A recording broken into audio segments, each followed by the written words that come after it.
All over the desert regions of southwest Idaho, raging rivers carve huge trenches deep into the earth, leaving behind canyons of spectacular beauty. The Bruneau, the Owyhee River Canyon, the Snake River Birds of Prey area. Even here along the Boise River, these basalt cliffs bear witness to the incredible power of a roaring river. But nowhere is it more dramatic than in the deep gorge of Hell's Canyon. I'm Wayne Walker. Tonight, Incredible Idaho descends the Snake into the heart of Hell's Canyon. Steeped in history, shimmering with heat, it plummets 7,900 feet from rim to river, forming the deepest canyon in North America. Winding like a serpent along the floor of this chasm is the Snake River, somewhat tamed but not defeated. It forms the watershed for a vast region of the mountainous west stretching nearly 1,000 miles. Along the way, it's drained and dammed until it arrives here at the last of the middle Snake River dams, Hell's Canyon. 140 miles further downstream, it will be dammed again when it turns west towards the Columbia. But now, for the rest of its journey north, it flows free, designated by the federal government as a wild and scenic river. Say when you think, Rick. I'd say about there. Okay, just straight forward.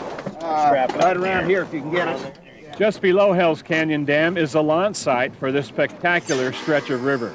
Jet boats, commercial raft trips, and private floaters crowd the ramp, taking turns unloading gear and supplies. This portion of the river is managed by the Forest Service. At the beginning of the year, a limited number of permits are drawn on a lottery system and launch dates are assigned. Universal signal for if you're in the water, okay. Hand on top of your head.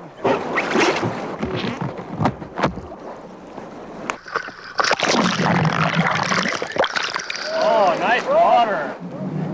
But this is a working trip for Butch Welch, a conservation officer with the Idaho Department of Fish and Game.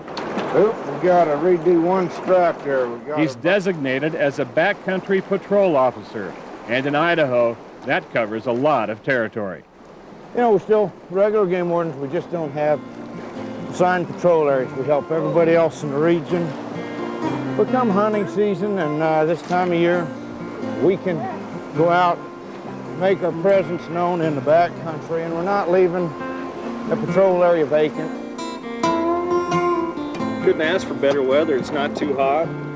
Part of the job for Butch and fellow officer Rick Cooper will be to check fishing licenses and sturgeon tags. In a jet boat, you usually don't slow down. You're looking at the water. You just kind of buzz from people to people and check fishermen. Doing a patrol in a raft is kind of a totally different situation. You're not really looking to check as many people. You're not in uniform. It's really a pretty effective way of doing a patrol. Well, are we catching any fish yet? The long pole at the stern is a sturgeon rod. You guys fishing on Idaho licenses? Okay, guys, I'm C.W. Welch with the Idaho Department of Fish and Game, and here's my ID. And we're down here on the river checking fishermen, seeing how everybody's doing, if they're having a good time on the river. That's not a hard thing to do down here. That's right. How long y'all been fishing? Don DeMond and his party came up from Nampa to spend a whole week in the canyon, fishing, camping, and enjoying the outdoors. The fishing's always good. The weather is always normally real nice and hot. And we just love to do this kind of thing. Both Butch and Rick say that most license checks are like this one, an enjoyable experience. Sturgeon or two. And actually, that's been one of the funnest parts of the job in almost 19 years I've been an officer is, you know, you get those guys every once in a while that wake up on the wrong side of the bed, or they get, we encounter them in a violation situation. But by and large, most people are decent folks. I've met some great people, good friends. They're glad to see us out, you know. More than once I've heard that. Well, it's nice to see you guys are here. The trip also gives Butch and Rick the opportunity to answer any questions anglers may have. In addition, They'll report habitat information and fishing success to wildlife and fisheries managers back in the office. Well, the only time I get to come into the canyon on a regular basis is when we do our aerial survey work for elk and for deer. And that doesn't occur but once probably every 5 years or so. And since it is from a helicopter, you're certainly looking at it from a different perspective. Kayaker Jay Crenshaw is the wildlife manager for the Clearwater region, which includes the canyon. One of his concerns here is the disease problems that have plagued the bighorn sheep in this area. Well, certainly we're spending more time evaluating what's here in the canyon more recently because of the opportunities to try to stimulate the sheep population by having some transplants both on this side in Idaho, but also on the Oregon and Washington sides as well. Jay joined the float trip both to evaluate habitat at ground level and to add a safety element as an experienced kayaker.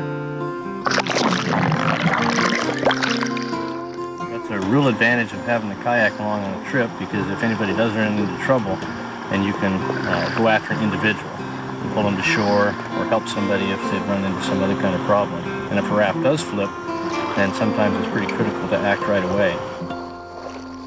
But there's no serious rapids on this first leg of the journey.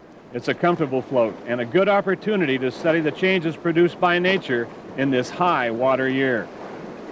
Well, when you get in a dam situation like we've got here on the Snake, it kind of interrupts, obviously, the normal flows in the high waters and the way it deposits the sediments. So when we get some good high flows like we had this year, it'll kind of scour out the bottom and then take up that sand and deposit it where, you know, it would have normally been in a normal river situation.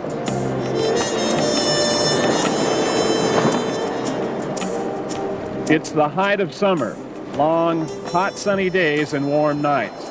The moon is on its downward slide, rising late at night and staying visible long past dawn. Even in this unusually lush year, the hillsides have begun to succumb to the heat.